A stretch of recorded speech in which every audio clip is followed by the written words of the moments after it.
أعوذ بالله من الشيطان الرجيم. بسم الله الرحمن الرحيم. Жалпы бір нәрсені дәл өзін харам деп айту үшін Құранда дәл сол нәрсе айтылу керек. Құранда темекі деген термин жоқ біріншіден. Сол үшін сондай келмегендіктен макрух деп жатыр. Бірақ макрух деген сауап деген сөз емес ол. Кішкентай ғана сауап деген сөз емес ол, мынандай ғана деп. Сол ондай емес. Макрух деген күнә деген сөз ол. Макрухтың өзі күнә деп тұр, себебі темекі деген термин келмегендіктен Құранда. Енді ғұламалар оны харамға шығарады, көп жерінен харамға шығарады. Адам денеге зиян жеткізетін нәрсенің бәрі харам. Енді темекі шеккен денсаулыққа пайдалы ма, зиян ба? Сыртында жазылу емес, суретінде қойып қойған ғой, ракпен ауырып жатқан адамдар. Демек, денсаулыққа зиян жеткізу харам исламда. Бір. Екіншіден, ақшаны харам жолға жұмсау, ол да харам болады. Оны ғұламалар былай түсіндіреді: ақшаны сен орап, ауаға от қылып жағып жатсың дейді. Мысалы, бір қорап темекі қанша тұрады? Біледі, нарықтарында біледі. Мен білмеймін точно. 200 теңге, 300 теңге деп жатыр. Сол бір қорап темекіні бір күнде біреу шеге ме, нешеу кетеді? Жарайды, сол бір қорап темекіні бір күнге көбейтіңіз. Бір жетіде қанша қорап шегесін? Бір айға, бір жылға, өміріңе шаққанда сіздің тапқан табысыңыздың осынша бір мөлшері жай темекі кеткен. Алланың берген нығметін ертең сен жаман жолға жұмсаған үшін сұраласың. Алла Тағала Құран кәрімде «Күлу уашрабу ва ла тусрифу» деген аят бар. Ішіңдер, жеңдер, исраф қылмаңдар деп жатыр. Ал темекі барып тұрған исраф.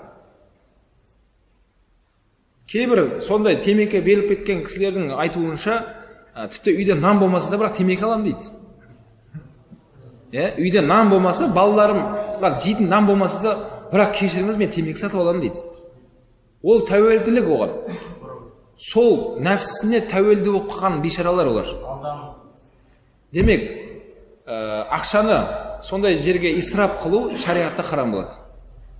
Үшіншіден, айнала қоршаған ортаны зияндап жатсыз. Мамандардың айтуынша, темекі шеккен адам өте уланады екен, никотин алады екен. Бірақ оның жанында тұрған адам еселеп никотин алады дейді. Неге? Себебі ауызға кірген кезде, мысалы оттегі жұтамызды көмір қышқыл шығады аузымыздан. Ал никотин еселеп шығады екен ауыздан.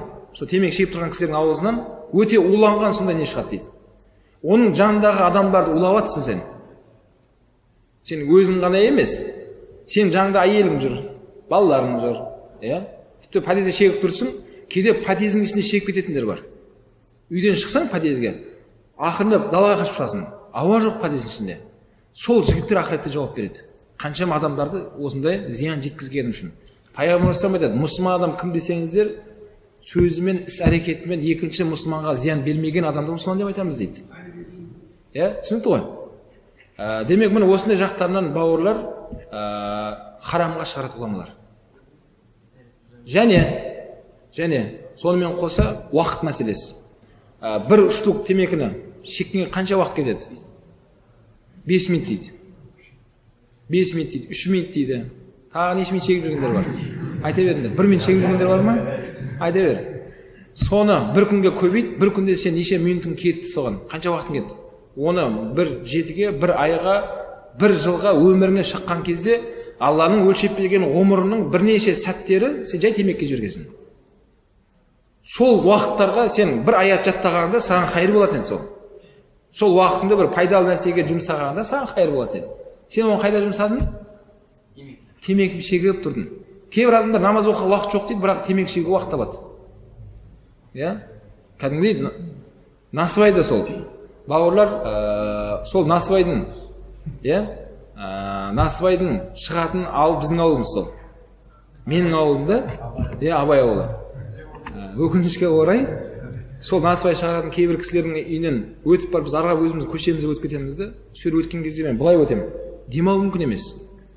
Бірақ олар өздері кәдімгідей әйел бала шағаларымен кәдімгі бір аулада тұрып жатқан кісілер.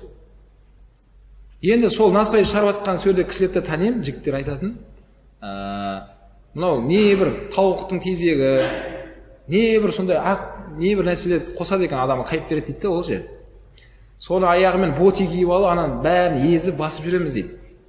Сонымен олар да пенде ғой енді. Әжетханаға шығатын уақыт келген кезде боти шешіп киюге уақыт жоқ бізде дейді. Сол ботимен әжетханаға кіріп шығамыз дейді. Қайттан ботимізбен насыбайымызды басып, спокойно соны істейді солар. Соны адамдар аузына салып не болады, кайф болып жүргендер бар. Алла сақтасын. Ал сол насыбай айтып жатқан адамдар, насыбайды шеккен адамдар темекі шеккенінде еселеп өзіне зиян алып жатыр дейді. Неге? Мына жердегі нервтің бәрі өліп қалады. Насыбай шегетін адамдардың айтуынша олардың менің аузым дәм білмейді дейді. Алма жеватын ба, тас жеватын ба, маған без разница дейді. Тамағымнан өтсе болды дейді. Қарным тойса болды дейді. Ойлаңызшы, Алланың берген нығметтерін иіскеп, дәмін жеп жетуден, одан рахат нәрсе жоқ қой негізінде. Алманың дәмі қандай? Жүзімнің дәмі қандай? Ал насыбай шегетіндерге без разница екен. Тас жеп жатырмын ба, мұз жеп жатырмын ба, алма жеп жатырмын ба, әйтеуір жейін бір нәрсе дейді. Мына жердегі ненің бәрі өліп қалған. Улы нәрсемен өлтіріп тастады. Ертең сол жігіттер Алла тәубаларына келуіне шақырамыз, бауырлар, тәуба қылсын. Насыбай шегіп жүрген жігіттер тастаңыздар. Тәубаңа келмейтін болсаң, Алланың аресін жауап бересің. Себебі Алла субхана ва тағала бізді жоқтан бар қылып жаратты. Толық комплектация дейміз ғой. Мысалы, машина көлік тағған кезде толық комплектациясылар қымбат болады, кез келген машинаның. Адамдар мүмкіншілігіне қарай, арзанына қарап алуға бастайды. Біздің толық комплектациямыз бар. Біреудің мысалға аузында дәм сезетін адамдар бар, сезбейтін адамдар бар, бөлінбейді. Бүткіл адамзатты Алла субхана ва тағала толық қылып жараттым деген. Каррама бәни адам. Алла айтады, біз адам баласын толық бейнесінде құрметті жаратқанбыз деген.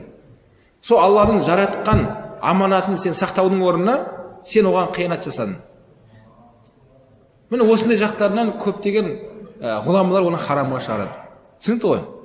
Сол үшін жаңа айтқандай, макрух екен ғой деп оны күліп айтпаңдар. Ол сауап деген сөз емес, макрух деген күнә деген сөз. Күнә. Ол біздің санамызда, біздің есебіміз бойынша кішкентай ғана күнә деп есеп тұрған шығарсың сен. Оламалар айтады, Алланың алдында үлкен күнә болуы мүмкін дейді. Сен үлкен сауап істедің деп ойлап қалма, Алланың алдында ол кішкентай болып қалуы мүмкін дейді. Себебі ол біздің есебіміз олай үшін. Алланың алдында Алла біледі қандай болады. Енді бауырымыздың сұрағы. Сол темекі шеккен адам дәреті бұзылады ма дейді. Дәрет бұзылмайды. Темекімен дәрет бұзылмайды. Денең бұзылады. Денсаулығың бұзылады сонымен.